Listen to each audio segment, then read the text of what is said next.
ഇന്നത്തെ വീഡിയോയിൽ നമ്മൾ എന്താണ് ഡിസ്കസ് ചെയ്യാൻ പോകുന്നതെന്ന് വെച്ച് കഴിഞ്ഞാൽ നമ്മുടെ അക്വേറിയങ്ങളിലൊക്കെ സെറ്റ് ചെയ്യുന്ന ലൈറ്റ്, അതായത് ഇപ്പോൾ പോപ്പുലറായിട്ട് യൂസ് ചെയ്യുന്നത് LED ലൈറ്റുകളാണ്. പലതരത്തിലുള്ള ലൈറ്റുകൾ ഇതുപോലെ അക്വേറിയത്തിൽ സെറ്റ് ചെയ്യാനായിട്ട് യൂസ് ചെയ്യുന്നുണ്ട്. എങ്കിലും പോപ്പുലറായിട്ട് ഏറ്റവും കൂടുതൽ ആൾക്കാർ യൂസ് ചെയ്യുന്ന LED ലൈറ്റുകൾ തന്നെയാണ്. കാരണം പവർ കൺസംഷൻ വളരെ കുറവാണ്, അതേസമയം ഔട്ട്പുട്ട് കൂടുതലായിട്ട് കിട്ടുന്നത് LED ലൈറ്റുകൾക്കാണ്. അപ്പോൾ ഇത്തരത്തിലുള്ള LED ലൈറ്റുകൾ നമ്മൾ അക്വേറിയം ഷോപ്പിൽ നിന്ന് അല്ലെങ്കിൽ ഓൺലൈനിൽ നിന്നൊക്കെ പർച്ചേസ് ചെയ്യുന്ന സമയത്ത് എന്തൊക്കെ കാര്യങ്ങളാണ് ശ്രദ്ധിക്കേണ്ടത് എന്നുള്ളതാണ് ഈ വീഡിയോയിൽ നമ്മൾ പറയാനായിട്ട് പോകുന്നത്. ഈ അടുത്ത് നമ്മളൊരു പെറ്റ് ഷോപ്പ് വിസിറ്റ് ചെയ്തിട്ടുണ്ടായിരുന്നു. ആ സമയത്ത് ഞാനൊരു ലൈറ്റ് ചെക്ക് ചെയ്തിട്ടുണ്ടായിരുന്നു. LED ലൈറ്റാണ്. അപ്പോൾ സോബോ എന്ന് പറയുന്ന ബ്രാൻഡാണ്, അത്യാവശ്യം പോപ്പുലർ ആയിട്ടുള്ള ഒരു ബ്രാൻഡാണ്. അപ്പോൾ അതിൻ്റെ സ്പെസിഫിക്കേഷൻസ് എന്താണെന്ന് നമ്മൾ ജസ്റ്റ് അതിൻ്റെ ആ ഒരു കവറുമ്പോൾ നമ്മൾ ബോക്സുമ്പോൾ നമ്മൾ ചെക്ക് ചെയ്ത സമയത്ത് നമുക്ക് കാണാനായിട്ട് പറ്റിയത് വാട്ട്സ് മാത്രമാണ്, അതായത് വാട്ടേജ് മാത്രമാണ് എഴുതിയിട്ടുള്ളത്. 8 വാട്ട്, 10 വാട്ട്. ശരിക്കും അക്വേറിയങ്ങളിലേക്ക് പലതരത്തിലുള്ള ലൈറ്റുകൾ ഇറങ്ങുന്നുണ്ട്. ലൈറ്റ് LED തന്നെയാണെങ്കിലും അതിൻ്റെ ഔട്ട്പുട്ട് വരുന്നതിൽ പല കാര്യങ്ങൾ ശ്രദ്ധിക്കാനുണ്ട്.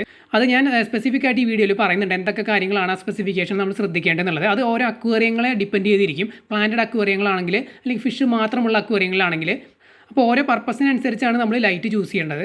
ഇപ്പോൾ ഞാൻ കണ്ടു എന്ന് പറഞ്ഞില്ല, ആ ഒരു സോബോ ബ്രാൻഡിൻ്റെ ആ ഒരു 8 വാട്ടിൻ്റെ അല്ലെങ്കിൽ 10 വാട്ടിൻ്റെ ലൈറ്റ് വാട്ടേജ് മാത്രമാണ് മെൻഷൻ ചെയ്തിട്ടുള്ളത്. അങ്ങനെയാണെങ്കിൽ അതൊരു ബേസിക് ലൈറ്റാണ്.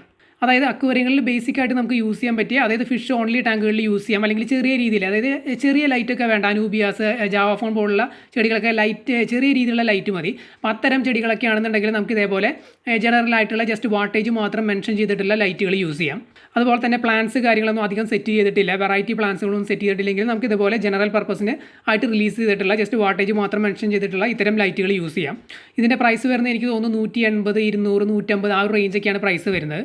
അതേസമയം നല്ല രീതിയിൽ പ്ലാന്റഡ് ആയിട്ടുള്ള അക്വേറിയങ്ങളാണെന്നുണ്ടെങ്കിൽ, അതായത് നിങ്ങൾ കണ്ടിട്ടുണ്ടാവും നല്ല അടിപൊളിയായിട്ടൊക്കെ അറേഞ്ച് ചെയ്തിട്ടുള്ള പ്ലാന്റ്സ്, പലതരത്തിലുള്ള പ്ലാന്റ്സ് ഒക്കെ സെറ്റ് ചെയ്തിട്ട് കാണാൻ നല്ല ഭംഗിയുള്ള അക്വേറിയങ്ങൾ, അതായത് പലതരത്തിലുള്ള പ്ലാന്റ്സ്, അതായത് അക്വാസ്കേപ്പിംഗ് എന്നൊക്കെ നിങ്ങൾ കേട്ടിട്ടുണ്ടായിരിക്കും. വളരെ മനോഹരമായിട്ട് സെറ്റ് ചെയ്തിട്ടുള്ള അക്വേറിയങ്ങൾ, അത്തരം അക്വേറിയങ്ങളിലേക്ക് ഇത്തരത്തിലുള്ള ജനറൽ പർപ്പസ് ലൈറ്റുകളല്ല സ്യൂട്ടബിൾ ആയിട്ട് വരുന്നത്. ജസ്റ്റ് വാട്ടേജ് മാത്രം മെൻഷൻ ചെയ്ത് വരുന്ന ലൈറ്റുകളല്ല നമ്മൾ ചൂസ് ചെയ്യേണ്ടത്. അവിടെ എന്തൊക്കെയാണ് ശ്രദ്ധിക്കേണ്ടത് എന്നുള്ളതാണ് നമ്മൾ ഇനിയും വീഡിയോയിൽ പറയാനായിട്ട് പോകുന്നത്. പൊതുവേ നമ്മൾ വാട്ടേജ് എന്ന് പറയുമ്പോൾ ജസ്റ്റ് ബ്രൈറ്റ്നസ് ആണ് ഉദ്ദേശിക്കുന്നത്. വാട്ടേജ് എന്ന് പറഞ്ഞു കഴിഞ്ഞാൽ ഒരു ഡിവൈസ് കൺസ്യൂം ചെയ്യുന്ന പവർ എത്രയാണോ അതിനെയാണ് വാട്ടേജ് എന്ന് പറയുന്നത്. അതുകൊണ്ട് വാട്ടേജ് മാത്രം നോക്കിക്കൊണ്ട് നമുക്ക് ജസ്റ്റ് ബ്രൈറ്റ്നസ്സിനെ ജഡ്ജ് ചെയ്യാനായിട്ട് പറ്റില്ല. പക്ഷേ നമുക്കറിയാം പൊതുവേ വാട്ടേജ് കൂടുന്നതിനനുസരിച്ച് ലൈറ്റിൻ്റെ ബ്രൈറ്റ്നസ്സും കൂടാറുണ്ട്. അതായത് വലിയ സൈസ് അക്വേറിയങ്ങളിലേക്ക് വാട്ടേജ് കൂടിയ ലൈറ്റുകൾ തന്നെയാണ് യൂസ് ചെയ്യേണ്ടത്, എല്ലാ കോർണറിലേക്കും ലൈറ്റ് എത്താനായിട്ട്. അപ്പോൾ ആദ്യത്തെ പോയിൻ്റായിട്ട് നമ്മൾ പറയുന്നത് ഈ ഒരു വാട്ടേജ് തന്നെയാണ്. ഈ ഒരു വാട്ടേജാണ് നമ്മൾ ബേസിക് ആയിട്ടുള്ള ലൈറ്റുകളിൽ പൊതുവെ കണ്ടുവരുന്നത്. ഇനി രണ്ടാമത്തെ പോയിൻ്റായിട്ട് നമ്മൾ പറയുന്നത് ലൂമൻസ് എന്ന് പറയുന്ന സംഭവമാണ്. ഇത് പ്രൊഫഷണൽ ആയിട്ടുള്ള ലൈറ്റുകളിലൊക്കെ മെൻഷൻ ചെയ്തിട്ടുണ്ടായിരിക്കും. എത്ര ലൂമൻസിൻ്റെ ലൈറ്റാണ് വേണ്ടതെന്നുള്ളത് നമ്മൾ പ്ലാന്റ് ചെയ്യുന്ന ആ ഒരു പ്ലാന്റ്സിനെ ഡിപ്പെൻഡ് ചെയ്തിരിക്കും. അക്വേറിയത്തിൽ ഏത് തരത്തിലുള്ള പ്ലാന്റ്സ് ആണ് അതിനെ ബേസ് ചെയ്തിരിക്കും. ലൂമൻസ് കൂടുന്നതിനനുസരിച്ച് ലൈറ്റിൻ്റെ ബ്രൈറ്റ്നസ് ആണ് കൂടുന്നത്. ഇനി നമ്മൾ മൂന്നാമത്തെ പോയിൻ്റായിട്ട് പറയുന്നത് കെൽവിനാണ്. കെൽവിൻ റേറ്റിംഗ് എന്നാണ് പറയാറുള്ളത്. K എന്ന ലെറ്റർ കൊണ്ടാണ് ഇത് റെപ്രസെൻറ്റ് ചെയ്യുന്നത്. ഇതെന്താണ് ഉദ്ദേശിക്കുന്നത് വെച്ച് കഴിഞ്ഞാൽ കളർ ടെമ്പറേച്ചറാണ്. അതായത് ലൈറ്റിൻ്റെ കളർ ടോണിനെയാണ് ഇത് ഇൻഡിക്കേറ്റ് ചെയ്യുന്നത്. അതായത് പ്ലാന്റഡ് ടാങ്കുകൾക്ക് ബെസ്റ്റായിട്ട് വരുന്നത് ഡേ ലൈറ്റ് വൈറ്റ് എന്ന് പറഞ്ഞൊരു കളർ ടോണാണ്.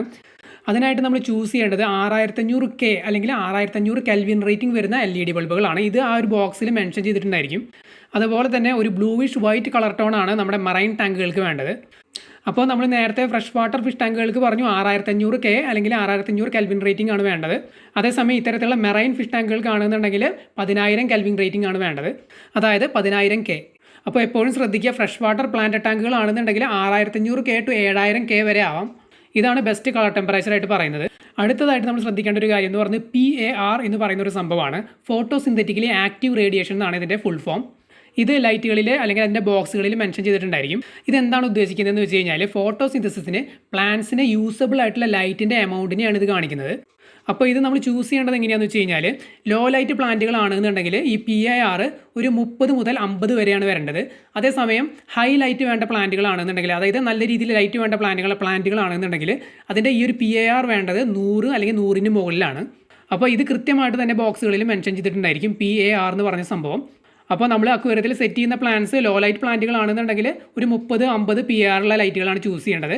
ഹൈലൈറ്റ് വേണ്ട പ്ലാന്റ്സ് ആണെന്നുണ്ടെങ്കിൽ നമ്മൾ 100 അല്ലെങ്കിൽ 100ന് മുകളിലേക്കുള്ള PAR റേറ്റിംഗ് ഉള്ള അല്ലെങ്കിൽ PAR വരുന്ന ലൈറ്റുകളാണ് ചൂസ് ചെയ്യേണ്ടത്. ഇനി അടുത്ത പോയിൻ്റായിട്ട് നമ്മൾ പറയുന്നത് CRI എന്ന് പറയുന്ന സംഭവമാണ്. കളർ റെൻഡറിങ് ഇൻഡെക്സ് എന്നാണ് ഇതിൻ്റെ ഫുൾ ഫോം. ഈ CRI അല്ലെങ്കിൽ കളർ റെൻഡറിങ് ഇൻഡെക്സ് കൊണ്ട് ഉദ്ദേശിക്കുന്നത് എന്താണെന്ന് വെച്ച് കഴിഞ്ഞാൽ, അല്ലെങ്കിൽ ഇത് മെഷർ ചെയ്യുന്നത് ഈ ലൈറ്റിലെ നാച്ചുറൽ കളേഴ്സിനെയാണ്.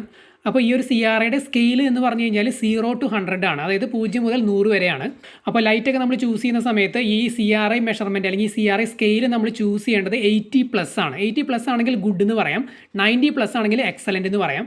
അപ്പോൾ നമ്മൾ ഈ പറഞ്ഞ ഹൈ CRI ചൂസ് ചെയ്യുകയാണെന്നുണ്ടെങ്കിൽ, ലൈറ്റുകൾ ചൂസ് ചെയ്യുകയാണെന്നുണ്ടെങ്കിൽ, നമ്മൾ അക്വേറിയത്തിനകത്തൊക്കെ ലൈറ്റ് സെറ്റ് ചെയ്യുന്ന സമയത്ത് ഈ ഫിഷ്, മീനുകളെയും അതുപോലെ തന്നെ പ്ലാന്റ്സ് ഒക്കെ കാണാനായിട്ട് നല്ല വൈബ്രൻറ്റ് കളറായിരിക്കും, നാച്ചുറൽ കളറായിരിക്കും. അപ്പോൾ നമ്മൾ നേരത്തെ പറഞ്ഞതുപോലെ ജസ്റ്റ് ജനറൽ പർപ്പസ് ഒക്കെ ആണെന്നുണ്ടെങ്കിൽ നമ്മൾ വാട്ടേജ് മാത്രം മെൻഷൻ ചെയ്തിട്ടുള്ള LED ലൈറ്റുകൾ ചൂസ് ചെയ്താൽ മതി. പക്ഷേ നല്ല കിടിലനായിട്ട് പ്ലാന്റ്സ് ഒക്കെ സെറ്റ് ചെയ്തിട്ടുള്ള ടാങ്ക് ആണെന്നുണ്ടെങ്കിൽ വാട്ടേജിന് പുറമേ നമ്മൾ ആ ഒരു ബോക്സിൽ അല്ലെങ്കിൽ അതിൻ്റെ സ്പെസിഫിക്കേഷനിൽ ശ്രദ്ധിക്കേണ്ട കാര്യങ്ങൾ ഒന്ന് ലൂമൻസ് ആണ്, പിന്നെ രണ്ടാമത്തത് കെൽവിൻ റേറ്റിംഗ് ആണ്, പിന്നെ PAR വാല്യൂ ആണ്, പിന്നെ CRI അതായത് കളർ റെൻഡറിങ് ഇൻഡെക്സ്.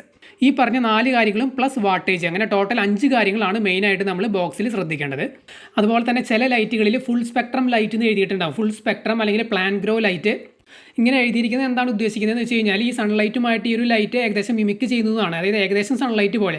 സത്യം പറഞ്ഞു കഴിഞ്ഞാൽ ഒരു ലൈറ്റും ആർട്ടിഫിഷ്യൽ ലൈറ്റും സൺലൈറ്റിന് ഈക്വലൻ്റ് അല്ല. സൺലൈറ്റുമായിട്ട് ഏകദേശം മിമിക്ക് ചെയ്യുന്ന രീതിയിൽ വരുന്നതിന് വേണ്ടിയിട്ടാണ് ലൈറ്റുകൾ ചൂസ് ചെയ്യുമ്പോൾ നേരത്തെ പറഞ്ഞ 5 കാര്യങ്ങൾ നമ്മൾ ശ്രദ്ധിക്കണമെന്ന് പറയുന്നത്.